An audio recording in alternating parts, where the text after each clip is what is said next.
وَلَقَدْ يَسَّرْنَا الْقُرْآنَ لِلذِّكْرِ فَهَلْ مِن مُّدَّكِرٍ۔ السلام علیکم ورحمۃ اللہ وبرکاتہ۔ الحمدللہ وکفا وسلام علی عبادہ الذین اصطفیٰ۔ اشہد ان لا الہ الا اللہ وحدہ لا شریک لہ واشہد ان محمدا عبدہ ورسولہ صلی اللہ علیہ وآلہ وسلم۔ اللہم صلی علی محمد وعلی آل محمد کما صلیت علی ابراہیم وعلی آل ابراہیم انک حمید مجید۔ اللہم بارک علی محمد وعلی آل محمد کما بارکت علی ابراہیم وعلی آل ابراہیم انک حمید مجید۔ اما بعد فاعوذ باللہ السمیع العلیم من الشیطان الرجیم من ہمزہ ونفخہ ونفثہ۔ بسم اللہ الرحمن الرحیم۔ امرا من عندنا انا کنا مرسلین رحمتا من ربک انہ هو السمیع العلیم۔ ہماری طرف سے حکم کی وجہ سے بے شک ہم بھیجنے والے ہیں، اور تیرے رب کی رحمت کی وجہ سے بے شک وہ وہی سننے والا اور وہی ہر چیز کا جاننے والا ہے۔ آیت نمبر 5 سورہ دخان، یہاں سے آج کا سبق اللہ کے فضل اور اس کی توفیق سے شروع ہو رہا ہے، اور پہلی 4 آیات کے بارے میں گفتگو گزشتہ درس کے اختتام پہ ہو چکی۔ اگرچہ یہ جو پہلا حصہ ہے آیت نمبر 1 سے لے کر آیت نمبر 8 تک، اس میں تعارف قرآن بھی ہے اور دعوت توحید بھی ہے۔ تو جہاں تک لیلہ مبارکہ میں قرآن کے نزول کی بات ہے، انا انزلناہ فی لیلۃ مبارکۃ انا کنا منذرین فیہا یفرق کل امر حکیم، کہ یہ اس قرآن کو ہم نے برکت والی رات میں نازل کیا، بے شک ہم ڈرانے والے تھے، انذار کرنے والے تھے۔ فیہا یفرق کل امر حکیم، اس میں ہر اہم کام کا فیصلہ کیا جاتا ہے۔ امرا من عندنا، ہماری طرف سے حکم کی وجہ سے۔ انا کنا مرسلین، بے شک ہم ہی بھیجنے والے ہیں، یہ بھیجنے والے تھے۔ یعنی جو اللہ کی طرف سے حکم لے کے آتا ہے کوئی بھی فرشتہ، تو وہ چونکہ اللہ تعالیٰ نے اس کو حکم دیا ہوتا ہے، اس لیے وہ ہر اہم کام کا فیصلہ لے کر اس زمین پر نازل ہوتا ہے۔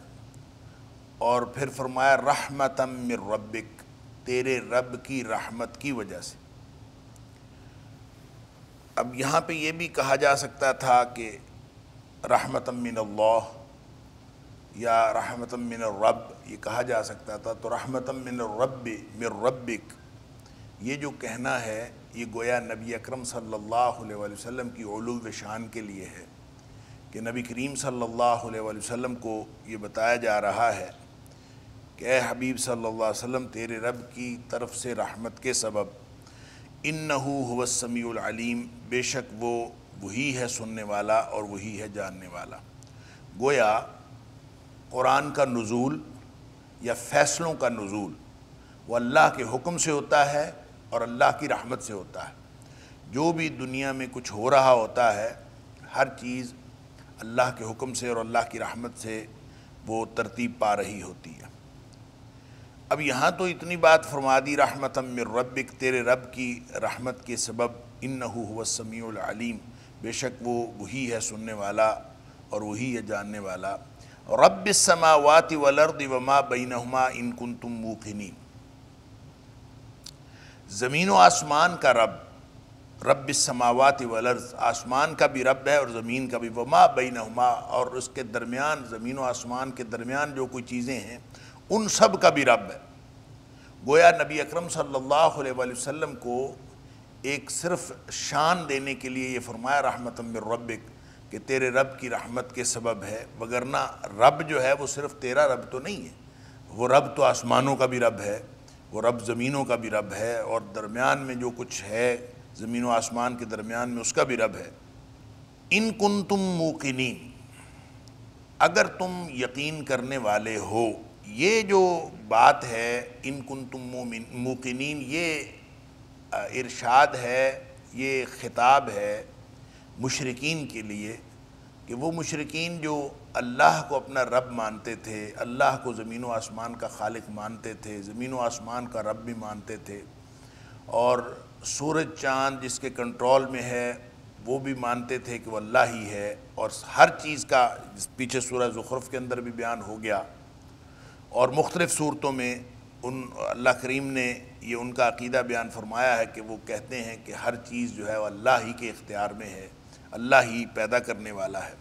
ان کنتم موقنین، اگر تم یہ یقین کرتے ہو کہ وہ رب السماوات والارض وما بینہما ہے، اگر تمہارا یہ یقین ہے تو پھر کیوں نہیں مانتے کہ لا الہ الا ہوا یحیی و یمیت، کہ اس کے علاوہ کوئی الہ نہیں ہے، وہی زندگی عطا کرتا ہے اور وہی موت دیتا ہے۔ یحیی و یمیت، ربکم، وہ تمہارا بھی رب ہے، وَرَبُّ آبائکم الاولین، اور تم سے پہلے جو تمہارے آبا چلے گئے ان کا بھی رب ہے، وہ سب کا رب ہے، تو اس کے علاوہ کوئی الہ نہیں، یہ کیوں نہیں مانتے؟ تو یہ بات قرآن حکیم میں بار بار کہی گئی کہ توحید ربوبیت اس کے قائل تھے مشرکین مکہ، اور توحید اسماء و صفات کے بھی قائل تھے مشرکین مکہ، صرف توحید کی ایک قسم تھی جو یعنی آپ کہہ لیجئے کہ ایک حصہ تھا توحید کا جس کو توحید الوہیت کہتے ہیں یا توحید فی العبادت کہتے ہیں۔ تو یہ جو توحید الوہیت ہے، یہ توحید فی العبادت ہے، یہ ایک ایسا ان کی توحید کا حصہ تھا جو ان کے اندر موجود نہیں تھا۔ وہ عبادت کے اندر وہ بتوں کو شامل کر لیتے تھے، وہ مختلف ہستیوں کو شامل کر لیتے تھے، اور وہ الوہیت کے اندر وہ سب کو شامل کر لیتے تھے۔ لہٰذا فرمایا کہ جب تم مانتے ہو کہ وہ اللہ ہی تمہارا رب ہے، زمین و آسمان کا خالق وہ ہے، سب کا رب وہ ہے، تو پھر لا الہ الا ہو، اس کے علاوہ الہ بھی کوئی نہیں ہے، پھر یہ کیوں نہیں مانتے تم؟ ہوا یحیی و یمیت، وہی ہے جو زندہ کرتا ہے اور مارتا ہے، ربکم و رب آبائکم الاولین، تمہارا بھی رب وہ ہے اور تم سے پہلے جو تمہارے آبا گزر گئے ان کا رب بھی وہ ہے۔ بل ہم فی شک یلعبون، اللہ اکبر، بلکہ ہم وہ فی شک، شک میں، یلعبون، شغل میں پڑے ہوئے ہیں، یا کھیل رہے ہیں، یا کھیلتے رہے ہیں، کوئی بھی ترجمہ آپ کر سکتے ہیں۔ یلعبون کا مطلب یہ ہے کہ جو آدمی صرف دل لگی کر رہا ہو، شغل میں پڑا ہوا ہو، کوئی سنجیدگی نہ دکھا رہا، تو گویا وہ شک میں ہے۔ اب ایک ہوتا ہے یقین اور ایک ہوتا ہے شک، یعنی کبھی بھی کوئی شخص جو اللہ کو ماننے والا ہے وہ شک میں نہیں پڑتا، وہ یقین کی حالت میں ہوتا ہے، ان کو معلوم ہے کہ اللہ ہمارا رب ہے، اور وہ حالت یقین میں سنجیدگی کے ساتھ زندگی گزار رہے ہوتے ہیں۔ اور جو نہ ماننے والے ہیں ان کی صورتحال یہ ہوتی ہے کہ وہ شک میں ہوتے ہیں۔ شک کا مطلب کیا ہے کہ ان کا اپنا عقیدہ، چاہے وہ مشرک ہوں، چاہے وہ دہریے ہوں، اور چاہے وہ کسی بھی طرح اللہ کو نہ ماننے والے ہوں، کافر ہوں، وہ اپنے عقیدے کے بارے میں کہیں نہ کہیں ان کو یہ ضرور ہوتا ہے کہ کہیں ہمارا عقیدہ غلط نہ ہو، یا وجود باری تعالیٰ کے جو لوگ قائل ہی نہیں ہیں ان کو بھی کسی نہ کسی دن یہ خیال ضرور آتا ہے کہ کہیں اللہ موجود ہی نہ ہو۔ ہم تو کہہ دیتے ہیں کہ اللہ موجود نہیں ہے، تو کہیں ایسا نہ ہو کہ اللہ موجود ہو۔ گویا وہ اپنے ہی عقیدے کے بارے میں کبھی یقین کی صورتحال ان کو نہیں ملتی، وہ ہمیشہ شک میں ہوتے ہیں۔ اور شک جو ہوتا ہے، وہ جتنا شک انسان کو پریشان کرتا ہے، یقین چاہے غلط چیز پر ہو، جو یقین ہے وہ انسان کو اطمینان دیتا ہے، اور جو شک ہے یہ انسان کو پریشان اور بے چینی دیتا ہے، پریشانی دیتا ہے اور بے چینی دیتا ہے۔ لہذا وہ ہمیشہ شک میں رہتے ہیں۔ مشرک ہوں تو ان کو بھی یہ خیال رہتا ہے کہ ہم جو بتوں کی پوجا کر رہے ہیں یا جن مورتیوں کی پوجا کر رہے ہیں اور جن جن چیزوں کی پوجا کر رہے ہیں یہ غلط کر رہے ہیں، ان کے دل میں کبھی نہ کبھی خیال آتا ہے، لہٰذا ان کو اپنے بتوں کی پوجا کرتے ہوئے کبھی یقین کی کیفیت حاصل نہیں ہوتی، اور ان کو یہ خیال آتا ہے کہ کہیں اللہ، اسی طرح وجود باری تعالیٰ کے جو منکر ہیں ان کو بھی کسی نہ کسی طور کائنات کے مطالعے کے دوران اور کائنات کے اوپر غور و خوض کے دوران یہ بات سمجھ میں آتی ہے کہ اللہ کا وجود ہے، لہٰذا وہ اپنے عقیدے اور حقیقت کے درمیان ہمیشہ شک میں ہوتے ہیں۔ بل ہم فی شک یلعبون، چونکہ ان کو اپنے عقیدے کے بارے میں کبھی یقین کی کیفیت حاصل نہیں ہوتی، لہٰذا وہ سنجیدگی سے سوچتے ہی نہیں ہیں، وہ کہتے ہیں جیسے زندگی گزر رہی ہے بس گزرنے دو، اور یلعبون، وہ ہمیشہ اپنے کھیل تماشا سمجھتے ہوئے اپنی زندگی کو انتہائی غیر سنجیدگی سے لیتے ہوئے وہ عقیدے کی بات کو اور دین کی بات کو، اسلام کی بات کو کبھی وہ سنجیدگی سے نہیں لیتے۔ بل ہم فی شک یلعبون، وہ ہمیشہ اسی طرح سے اپنے کھیل تماشے میں لگے رہتے ہیں۔ وَلَقَدْ يَسَّرْنَا الْقُرْآنَ لِلذِّكْرِ فَهَلْ مِن مُدَّكِرٍ وَلَقَدْ يَسَّرْنَا الْقُرْآنَ لِلذِّكْرِ فَهَلْ مِن مُدَّكِرٍ فارتقب یوم تأتی السماء بدخان مبین، پس آپ انتظار کیجئے اس دن کا جب آسمان لائے گا واضح دھواں، جب آسمان ظاہر دھواں لے آئے گا یا دھواں ظاہر کرے گا یا ظاہری طور پر دھواں لائے گا، اس دن کا انتظار کرو۔ یغش الناس، جو ڈھانپ لے گا لوگوں کو، ھذا عذاب علیم، یہ دردناک عذاب ہے، یہ کہا جائے گا کہ یہ دردناک عذاب ہے۔ اب یہ وہ دھواں ہے، میں نے پہلے بھی عرض کیا تھا کہ اسی آیت نمبر 10 میں جو دخان کا ذکر ہے کہ آسمان واضح دھواں لائے گا، یہ اسی وجہ سے اس سورت کا نام بھی دخان ہے۔ تو دخان کا مطلب ہوتا ہے دھواں، تو اس دھوئیں سے کون سا دھواں مراد ہے؟ فارتقب، پس آپ انتظار کیجئے، یوم تأتی السماء بدخان مبین، اس دن آسمان لائے گا ظاہری دھواں۔ تو اس سے مراد کیا ہے؟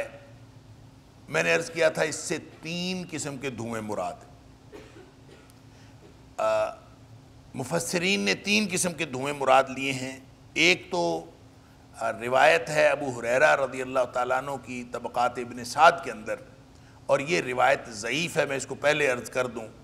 اور یہ ہے کہ فتح مکہ کے دن کوئی دھواں نظر آیا تھا، اور اس سے مراد وہ دھواں۔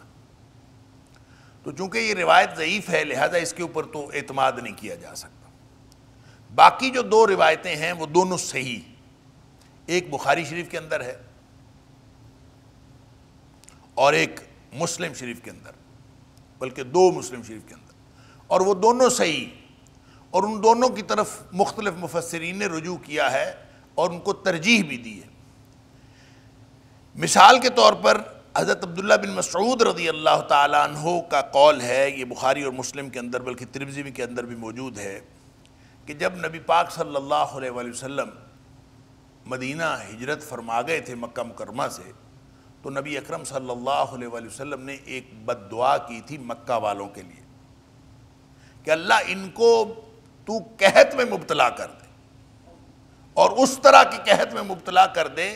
جس طرح کے قحط میں یوسف علیہ السلام کی قوم مبتلا ہوئی تھی، اسی طرح کے قحط میں مبتلا کر دے۔ یہ اللہ کے رسول صلی اللہ علیہ وسلم نے دعا کی تھی، اور اس بد دعا کے بعد مکہ میں قحط برپا ہو گیا، اور اس قدر قحط برپا ہوا کہ لوگوں کو جو ہے وہ ہڈیاں تک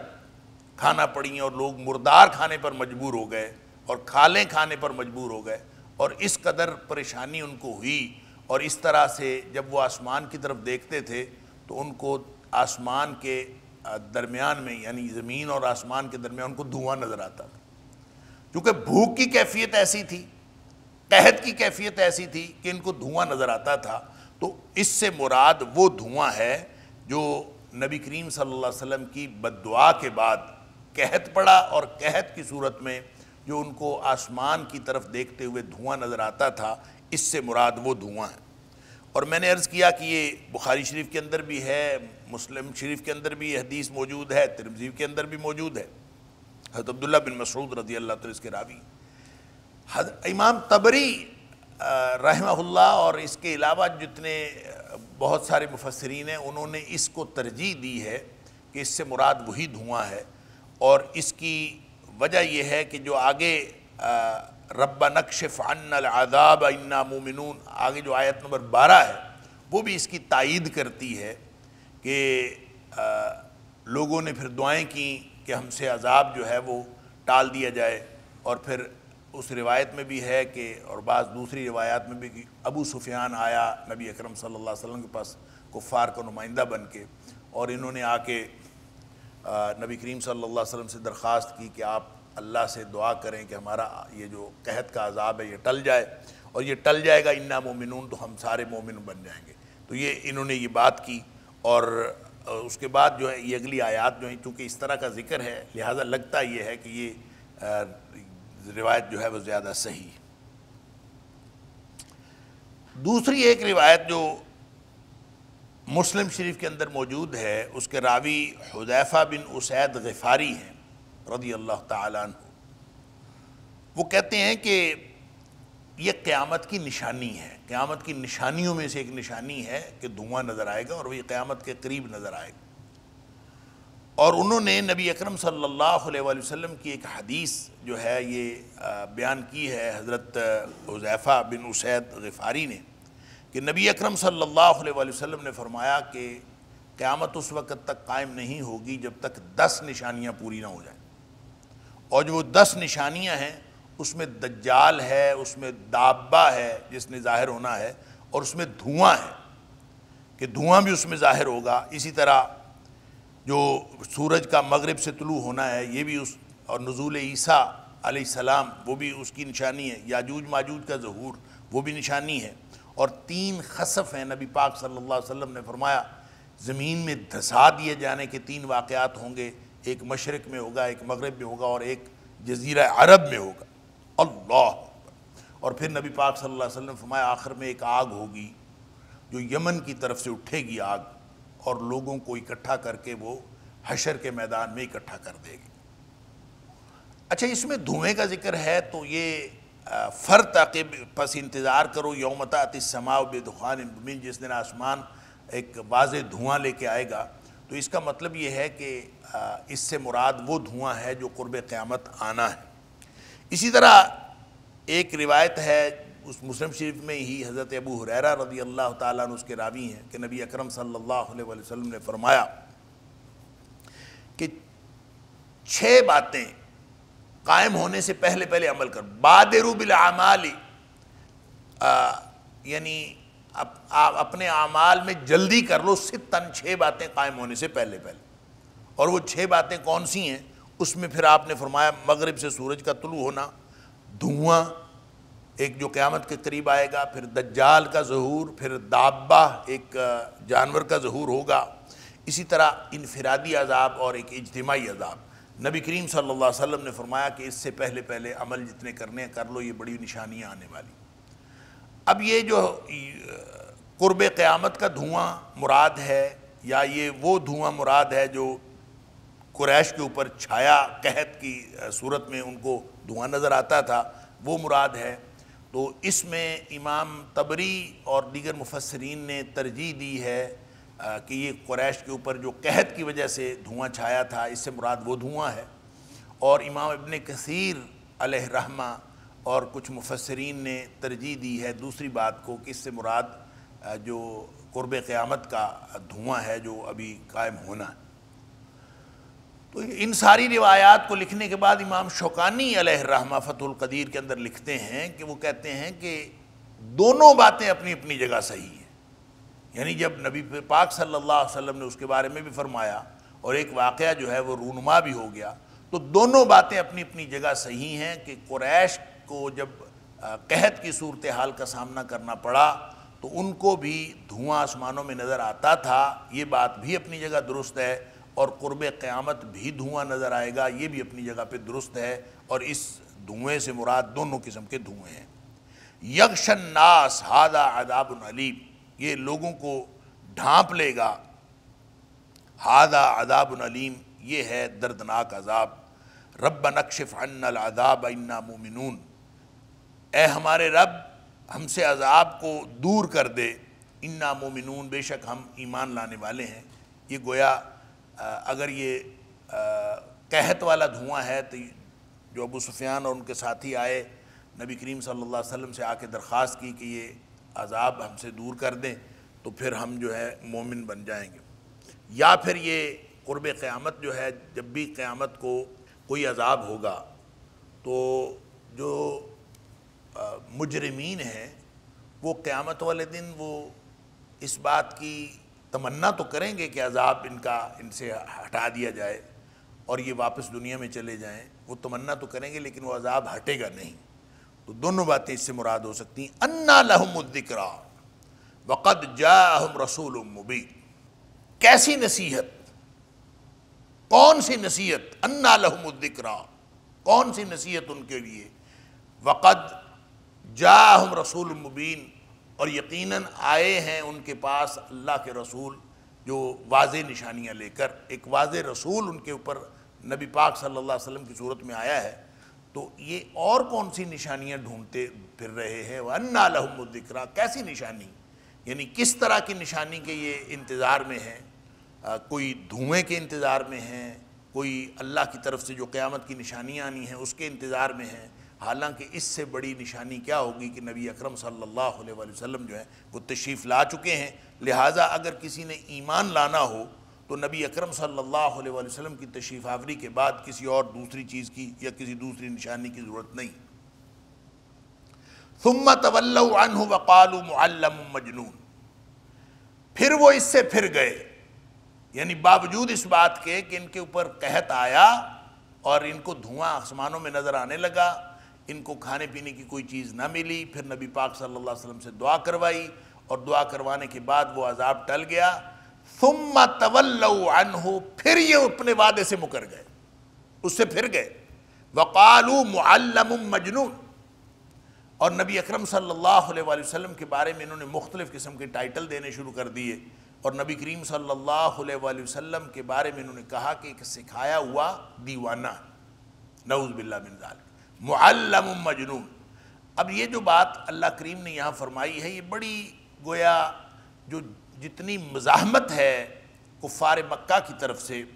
اس ساری مزاحمت کی جو کئی سالوں پر محیط ہے، یہ اس کا خلاصہ ہے کہ انہوں نے نبی اکرم صلی اللہ علیہ وسلم کے بارے میں کبھی یہ کہا کہ آپ کو ایک شخص سکھاتا ہے، اور کسی کا نام لیا کہ فلاں اجمی غلام آپ کو سکھاتا ہے، کبھی انہوں نے کچھ کہا، کبھی کچھ کہا، اور کبھی نبی پاک صلی اللہ علیہ وسلم کو شاعر کہا، کبھی نبی کریم صلی اللہ علیہ وسلم کو دیوانہ کہا، یعنی اپنے ہی طور پر یہ مختلف قسم کے نبی کریم صلی اللہ علیہ وسلم کے بارے میں باتیں کرتے رہے۔ اور اللہ فرماتا ہے انا کاشف العذاب قلیلا، ہم دور کرنے والے ہیں عذاب کو تھوڑے وقت کے لیے۔ اب یہاں وہ دونوں نشانیاں جو ہے وہ مل جاتی، انا کاشف العذاب قلیلا، کہ یہ جو عذاب ہے یہ کچھ عرصے کے لیے، کچھ وقت کے لیے یہ ٹل جائے گا۔ انکم عائدون، لیکن تم دوبارہ کفر کی طرف لوٹنے والے ہو، یعنی تم نے تو کہا تھا کہ ہم انا مومنون، ہم ایمان لانے والے ہیں، حالانکہ عذاب ٹلنے کے بعد بھی تم پھر واپس اسی طرف لوٹ جانے والے ہو، اور جب تم اس طرف لوٹ جاؤ گے انکم عائدون، تم اعادہ کرو گے اپنے کفر کا، اپنے شرک کا۔ یوم نبطش البطشۃ الکبریٰ، اللہ، پھر جس دن ہم پکڑیں گے بڑی پکڑ، یعنی جس دن بڑی گرفت ہوگی، انا منتقمون، بے شک ہم انتقام لینے والے۔ تو گویا یہ جو آپ دونوں جو تشریحات ہیں دھوئیں کی، ان کو اگر ساتھ ساتھ لے کے چلیں تو دونوں کے بارے میں یہ ان آیات سے تفہیم حاصل ہوتی ہے کہ اللہ تعالیٰ فرماتا ہے کہ ہم اس دن پھر بڑی پکڑ پکڑیں گے، بڑی گرفت کریں گے، اس لیے کہ انا منتقمون، ہم انتقام لینے والے ہیں۔ ہم نے جتنا دنیا میں کسی نے اگر اللہ کی بغاوت کی زندگی گزاری ہے تو ہم اس کا انتقام تو لیں گے۔ وَلَقَدْ يَسَّرْنَا الْقُرْآنَ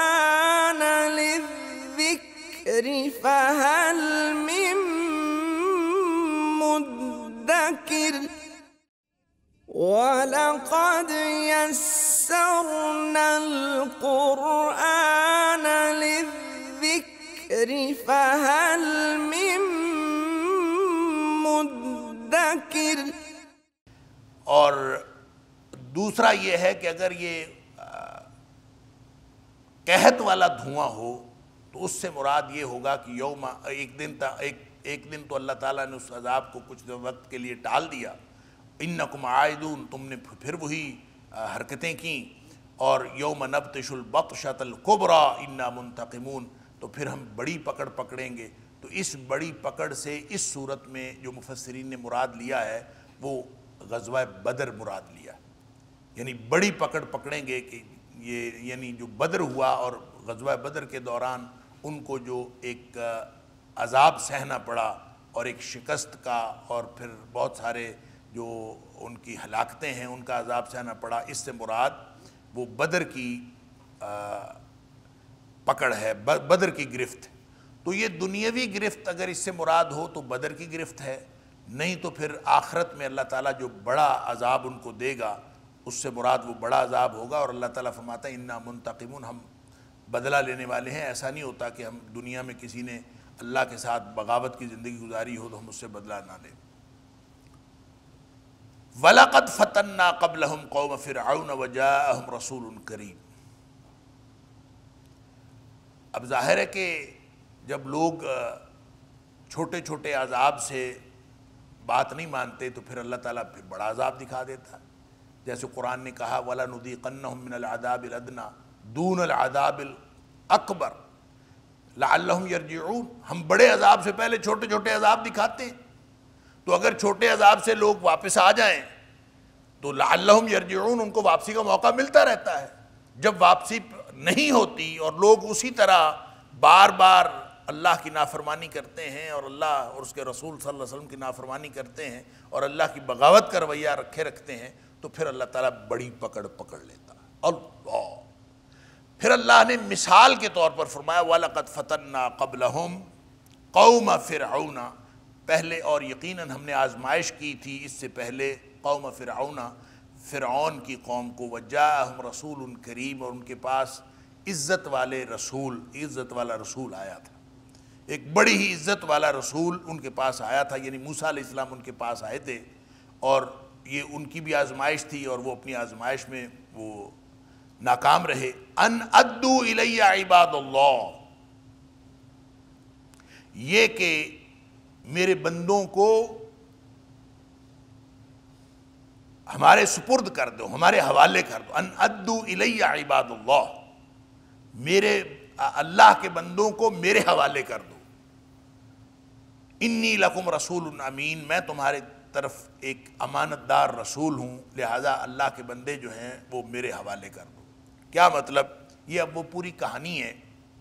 موسیٰ علیہ السلام کی جو فرعون کے ساتھ ہوئی، اور اس میں اللہ کریم نے مختلف مقامات پر قرآن حکیم میں اس کی تفصیل بھی بیان فرمائی ہے، اور یہاں بالکل اختصار کے ساتھ اس ساری کہانی کو سمیٹ کر ایک خلاصے کے طور پر بیان فرمایا ہے کہ جب حضرت موسیٰ علیہ السلام فرعون کے مقابلے میں گئے تھے تو حضرت موسیٰ علیہ السلام کو اور حضرت ہارون جو ان کے ساتھ وزیر بنائے گئے تھے، ان دونوں کو یہ حکم ہوا تھا کہ آپ نے بنی اسرائیل کو وہاں سے نکال لانا ہے، اور بنی اسرائیل کو وہاں سے نکالنا ہے، لہٰذا ان ادو الی عباد اللہ، اس کا ایک ترجمہ جو میں نے ترجمہ کیا، یہ ایک ترجمہ ہے، اور مفسرین نے یہ ترجمہ کیا ہے کہ اللہ کے بندوں کو میرے حوالے کر دو، یعنی موسیٰ علیہ السلام کو یہ حکم تھا کہ وہ جا کے فرعون سے ہی کہیں کہ یہ اللہ کے بندوں کو میرے حوالے کر دو، اور بے شک میں ایک امانت دار رسول ہوں، اور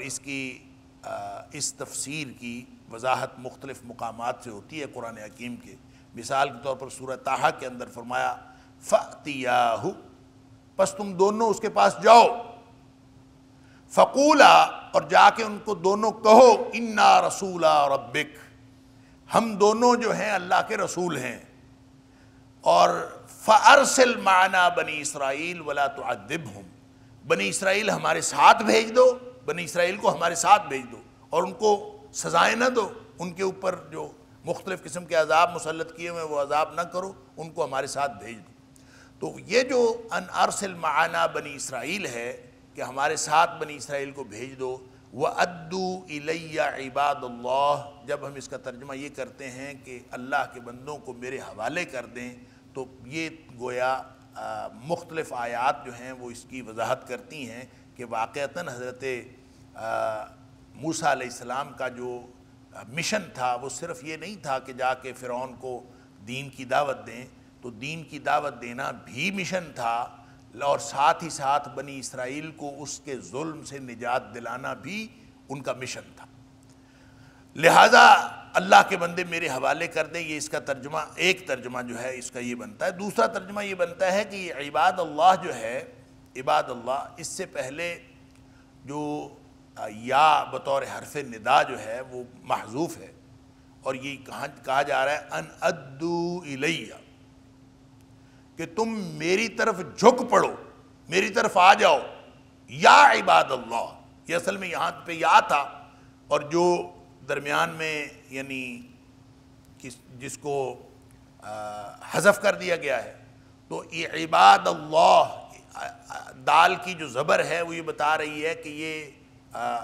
یہ منادہ ہے، اور یا جو ہے وہ یہاں پہ حرف ندا محذوف ہے، اور اس لیے اس کا ترجمہ یہ ہوگا کہ میری طرف جھک پڑو اے اللہ کے بندو، میری طرف آ جاؤ، یا میرے حقوق کی ادائیگی کرو، میرے حقوق کی ادائیگی کرو، اور میری طرف جھک پڑو اے اللہ کے بندو۔ اس صورت میں کہتے ہیں کہ اس سے مراد پھر قبطی ہوں گے، کیونکہ جب حضرت موسیٰ علیہ السلام فرعون کے دربار میں جا کے انہوں نے اسلام کی دعوت پیش کی، تو دو طرح کے لوگ وہاں پہ تھے۔ ایک مقامی آبادی تھی جو جس آبادی سے ہی اس کا فرعون کا بھی تعلق تھا، ان کو قبطی کہتے تھے، اور دوسری آبادی بنی اسرائیل کی تھی، اور قبطی جو ہیں یہ بنی اسرائیل کے اوپر ظلم کرتے تھے کیونکہ فرعون خود قبطیوں سے تھا۔ تو بعض ایسے لوگ تھے، یہاں عباد اللہ کہا گیا، تو عباد اللہ سے مراد بنی اسرائیل بھی ہو سکتے ہیں، عباد اللہ سے مراد قبطی بھی ہو سکتے ہیں۔ تو گویا وہ لوگ جنہوں نے اسلام قبول کر لیا تھا، قبطیوں میں سے بھی بہت سارے لوگ ایسے تھے جو انہوں نے اسلام قبول کر لیا تھا، تو یہاں سے اس سے مراد وہ ہوں گے۔ اور انی لکم رسول امین، میں تمہاری طرف امانت دار رسول ہوں۔ گویا دونوں طرح حضرت موسیٰ علیہ السلام نے اپنا جو مشن ہے وہ ان کے سامنے رکھ دیا، یا تو میرے حوالے کر دو اللہ کے بندے، یا پھر اس کا معنی یہ ہے کہ اللہ کے بندو تم سب جو ہے وہ اللہ کی طرف جو جھک پڑو اور اللہ تعالیٰ کے حقوق کی ادائیگی کرو۔ وَأَلَّا تَعْلُوا عَلَى اللَّهِ، اور یہ کہ تم سرکشی نہ کرو اللہ کے مقابلے میں، اللہ تعلو علی اللہ، اور یہ کہ تم اللہ کے مقابلے میں سرکشی نہ کرو۔ انی آتیکم بسلطان مبین، بے شک میں تمہارے پاس آیا ہوں واضح دلیل لے کر، روشن دلیل لے کر میں آیا ہوں۔ یعنی حضرت موسیٰ علیہ السلام ان کے پاس کون سی دلیل لے کے آئے تھے؟ حضرت موسیٰ علیہ السلام ان کے پاس معجزات لے کے آئے تھے، اور ان میں بڑے معجزات جو تھے وہ عصا کا سانپ بن جانا تھا، اور ید بیضا تھا، آپ کا ہاتھ چمکتا ہوا جو نکلتا تھا۔ اس کے علاوہ بھی 9 نشانیاں جو ہیں حضرت موسیٰ علیہ السلام جو قرآن حکیم میں ہم پڑھ آئے ہیں کہ مختلف قسم کی نشانیاں، تو یہاں پہ اس کو بھی اختصار سے کام لیتے ہوئے یہ بتا دیا انی آتیکم بسلطان مبین، میں تمہارے پاس جو ہے روشن دلیل لے کے آیا ہوں۔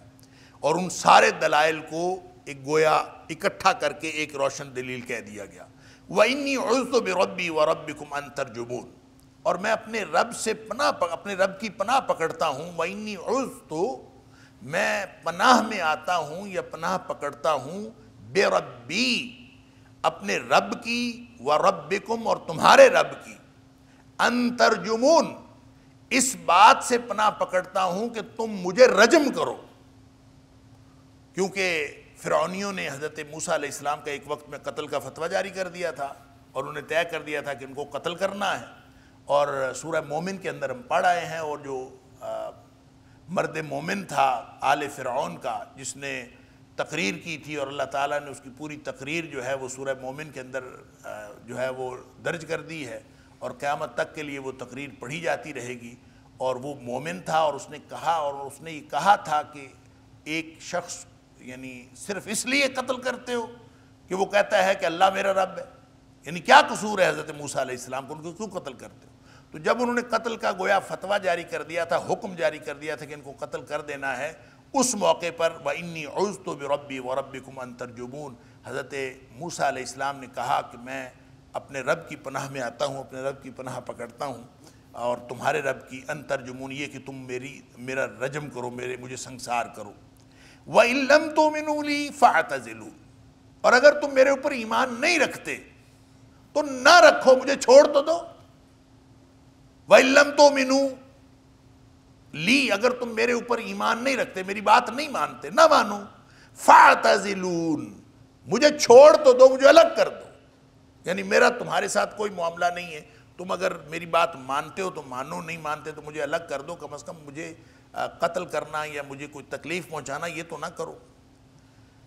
فَدَعَا رَبَّهُ أَنَّ هَٰؤُلَاءِ قَوْمٌ مُجْرِمُونَ. اللہ اکبر. پھر موسیٰ علیہ السلام نے دعا کر دی اپنے رب سے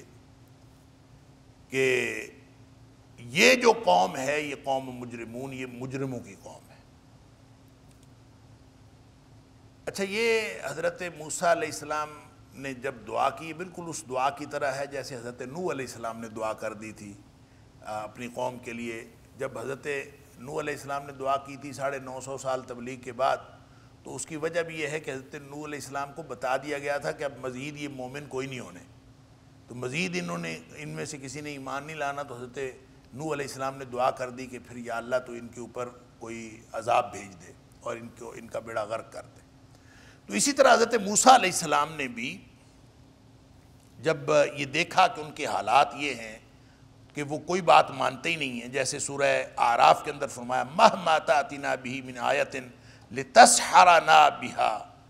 فَمَا نَحْنُ لَكَ بِمُؤْمِنِينَ. انہوں نے کہا تھا جو بھی تو نشانی ہمارے پاس لے آئے تاکہ تو ہمارے اوپر جادو کرے. وہ تو جادو ہی کہتے تھے نا حضرت موسیٰ علیہ السلام کی نشانیوں کو، کہتے تھے جو مرضی نشانی لے آئے ہمارے اوپر جادو کرنے کے لیے، فَمَا نَحْنُ لَكَ بِمُؤْمِنِينَ، ہم نے تیری بات ماننی کوئی نہیں. یعنی کہہ دیا تھا صاف کہ ہم نے کوئی نہیں ماننا. اور اس پر پھر حضرت موسیٰ علیہ السلام نے جو دعا کی تھی سورہ یونس کے اندر اللہ کریم نے اس کو ذرا تفصیل سے بیان کیا ہے کہ وہ دعا کیا تھی. حضرت موسیٰ علیہ السلام نے کہا کہ اللہ تو نے فرعون کو اور اس کے سرداروں کو بڑی دولت دی ہے، بڑی دولت سے اور اختیار سے نوازا ہے. وقال موسیٰ ربنا انک آتیت فرعون وملأہ زینة واموالا، اللہ بڑی دولت، اقتدار اور مال دیا ہے فی الحیات الدنیا، دنیا کی زندگی میں. ربنا لیضلوا عن سبیلک، اللہ یہ تو نے اس لیے دیا ہے کہ یہ اپنے طاقت اور اختیار استعمال کر کے لوگوں کو تیرے راستے سے گمراہ کرتے پھریں، اس لیے دیا. اس پر پھر انہوں نے دعا کی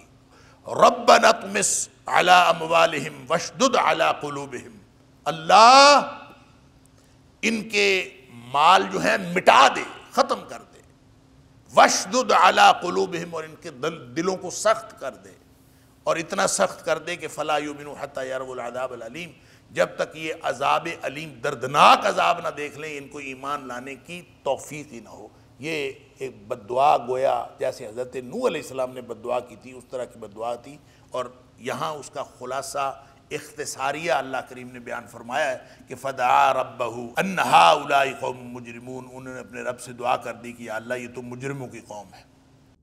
ان هذا القرآن يهدي للتي هي اقوم ويبشر المؤمنين الذين يعملون الصالحات ان لهم اجرا كبيرا.